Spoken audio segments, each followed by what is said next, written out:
வணக்கம். அம்மாச்சி வைத்தியம். இன்று நம்ம பார்க்க போகிறது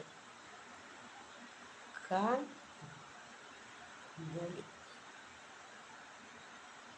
எப்படி செய்யுதுன்னு பார்ப்போம். அதற்கு முன்னாடி லைக் பண்ணுங்கள், ஷேர் பண்ணுங்கள், சப்ஸ்கிரைப் பண்ணுங்கள். நாங்கள் வீடியோக்குள்ள போகணும். சோளக்கரு பிள்ளைங்க எல்லாமே வாங்கி விரும்பி சாப்பிடுங்க. வேக வச்சு கடையில் விற்குங்க. ஆனால் நம்ம வேக வைக்காத கருவை வாங்கி இந்த கருவை வாங்கி என்ன பண்ணணும், அதை தோல் நீக்கி பத்திரமா எடுத்து வச்சுக்கோங்க. பிறகு சோளக்கருதை ஒரு கரண்டியில் போட்டு அப்படியே நீவுனோம்னாவே அந்த சோளக்கருலாம் கீழே கொட்டி அதை மிக்சியில் போட்டு தேவைகளுக்கு உப்பு போட்டு 2 ஏலக்காய் போட்டு அடிச்சிருங்க. அடித்து அதை எடுத்து ஒரு பாத்திரத்தை வச்சுக்கணும். பிறகு கோதுமை மாவு, அந்த கான் எவ்வளோ அரைச்சது அதே அளவுக்கு கோதுமை மாவு போட்டு அது நல்லா 2 பிசைஞ்சு தண்ணி ரொம்ப ஊற்றிடாது. ஏன்னா கான் அரைச்சதுலேயே தண்ணி இருக்கும்.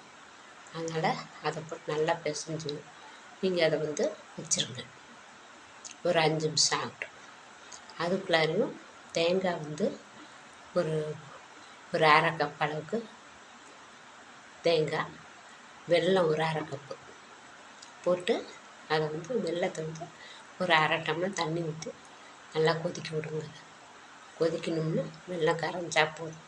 கொதிக்க வச்சு தேங்காயை போடுங்க.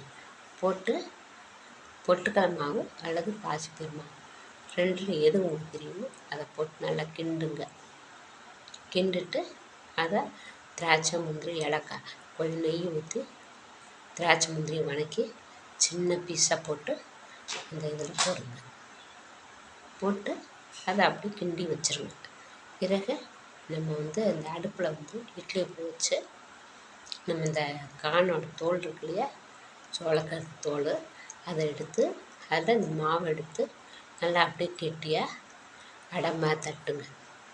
அதில் இந்த நம்ம எடுத்து வச்சுருவோம் பூர்ணம், அதை எடுத்து அதை உள்ள வச்சு அப்படியே இலையை மடித்து அப்படியே அடுக்கி இட்லி பாருங்கள். ஒரு 10 நிமிஷம் வேகட்டும். அதை எடுத்திங்கன்னா செம சூப்பரான ஒரு போலி தயாரியாக.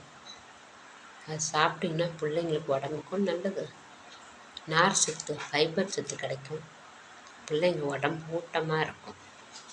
செய்து பாருங்கள். செய்து சாப்பிட்டு எப்படி இருக்குன்னு சொல்லுங்கள்.